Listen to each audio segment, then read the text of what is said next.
Stop. Look closely at this number. 4.3 trillion rubles. That is the size of the hole. The staggering, unprecedented budget deficit Russia racked up in the first 11 months of 2025. It is a number so vast it threatens to swallow the entire economy whole. For years, the Kremlin promised resilience.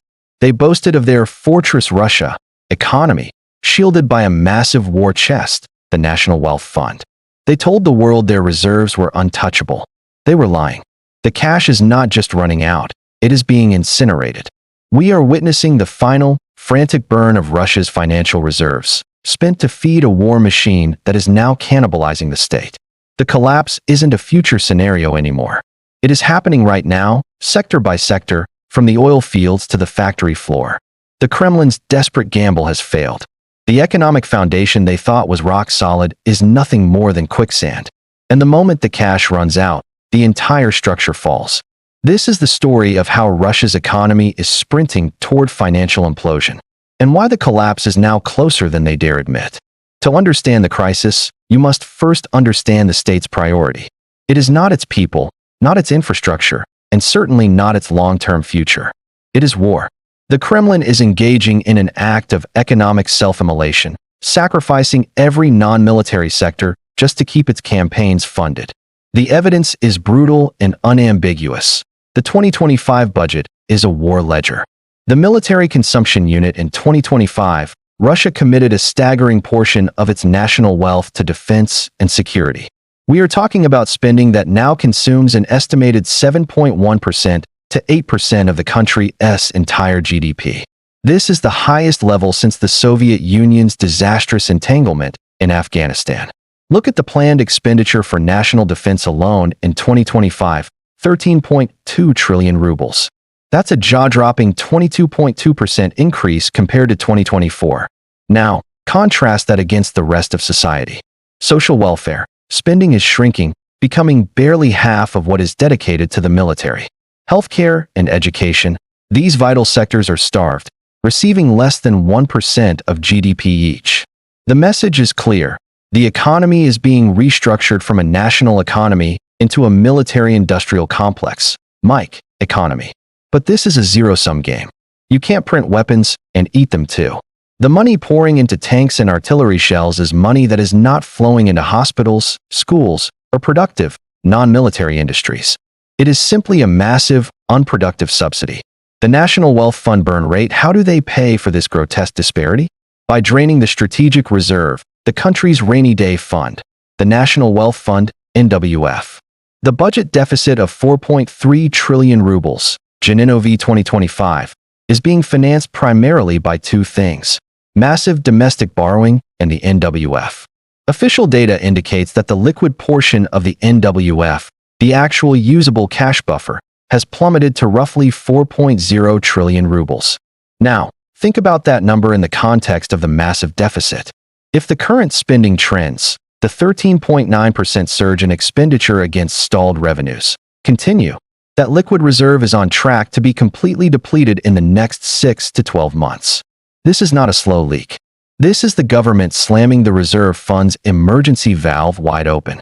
When the NWF is empty, Moscow loses its last financial firewall.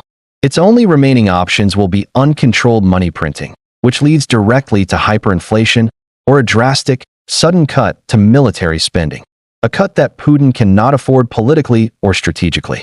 The countdown is measurable, the cash is quantifiable, and the end of the line is approaching fast. If the deficit is the symptom, the collapse of oil and gas revenues is the primary disease. Russia's entire modern economy was built on the foundation of petrodollars. Sanctions were designed to attack this very foundation, and in 2025, they finally breached the walls. The crippling price cap and the Urals discount oil and gas revenue, the lifeblood of the federal budget, declined by a devastating 20% year-over-year in the first 8 months of 2025.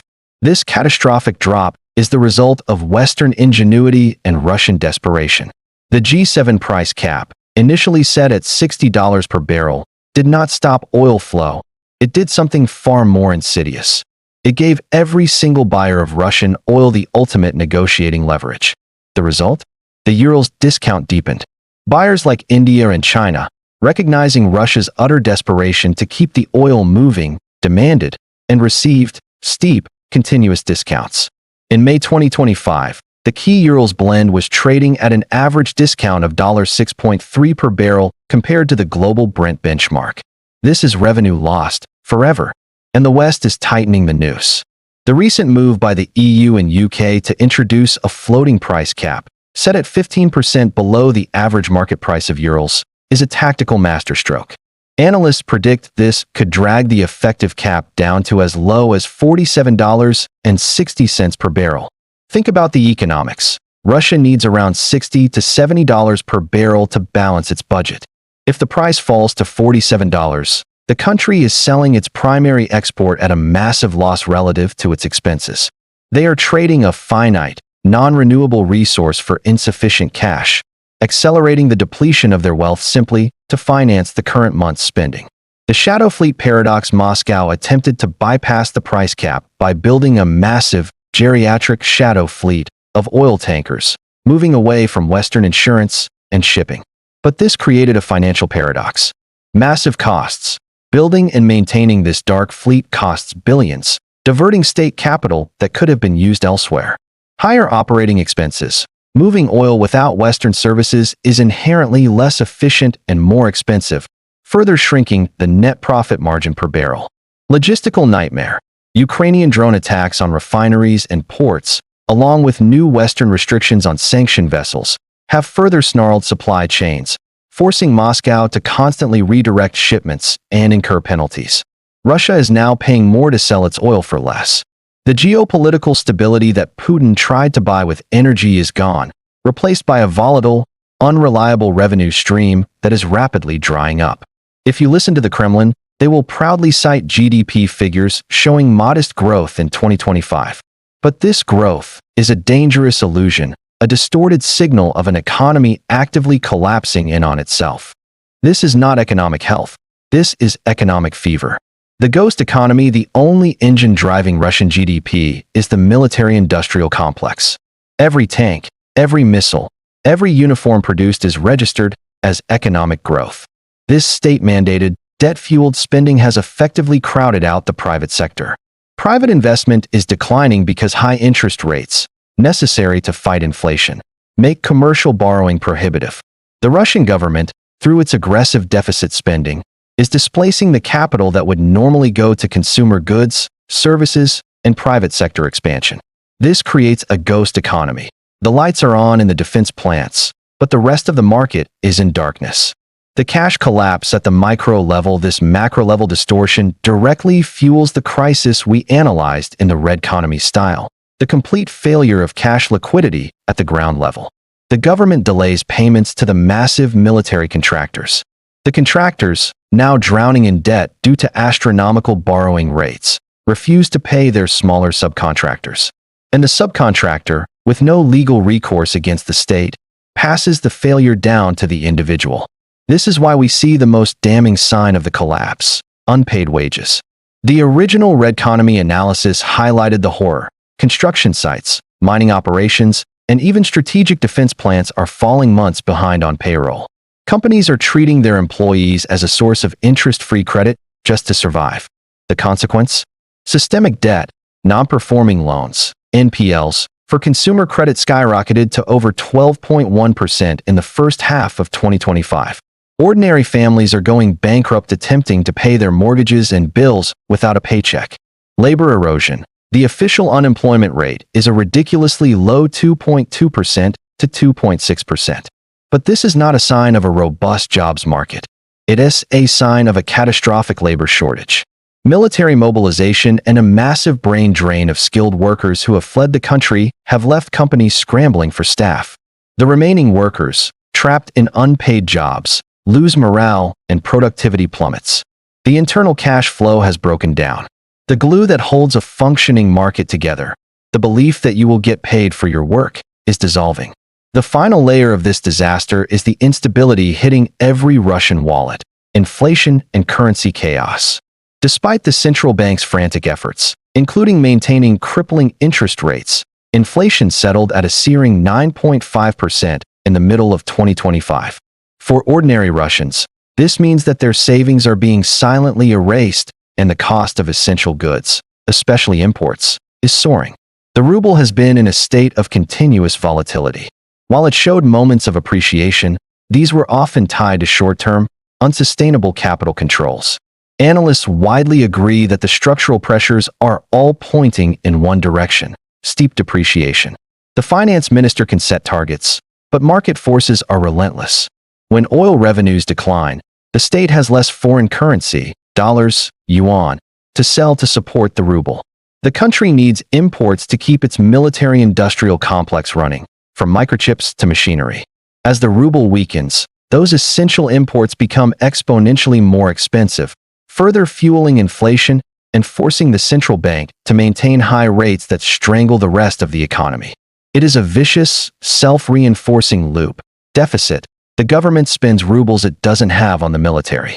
Inflation: that newly created money chases fewer consumer goods due to sanctions and low private production.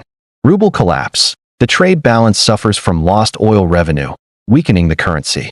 Debt spiral: high interest rates are required to fight inflation, pushing private companies and families into massive debt. NPLs rising to 12.1%. The Kremlin can still pay for its war in the short term, but it is paying for it with the long-term solvency of the nation and the destruction of its people's standard of living. The reality is stark. Russia's economy is not just stagnating, it is structurally failing, running on borrowed time and an empty vault. The four pillars of the Fortress Russia defense are crumbling simultaneously. The budget: a gaping, 4.3 trillion ruble hole that cannot be plugged without drastic change. The reserves: the National Wealth Fund, the last line of defense, is weeks, or at best, months from depletion.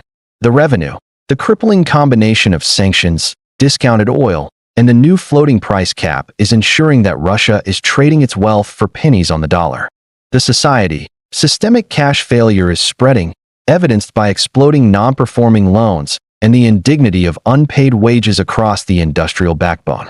Every single measure taken by the Kremlin, from soaring military expenditure to massive debt creation, has accelerated the internal decay. They have created a highly centralized war machine with one fatal flaw: it is eating its own fuel source. The moment the National Wealth Fund runs dry, the Kremlin will be forced to choose between massive fiscal austerity, a political impossibility, or unleashing the hyperinflationary engine of the printing press. Either choice marks the transition from economic crisis to full-scale economic collapse. The clock is ticking louder than ever. Russia's financial implosion is no longer a distant threat. It is the defining economic story of this decade. What happens when a desperate government runs out of money, but still needs to fund a war? The answer will redefine the geopolitical landscape. This is a story that demands attention, clarity, and unflinching analysis. If you found this breakdown insightful, if you want to stay ahead of the narrative the Kremlin tries to sell, then you need to be subscribed to Powerconomy. Hit the like button to signal that you demand honest economic analysis. Subscribe now and turn on notifications so you don't miss our next deep dive into the collapsing economic systems of the world. And tell us in the comments below, when do you believe the Kremlin will be forced to choose between the ruble and the war?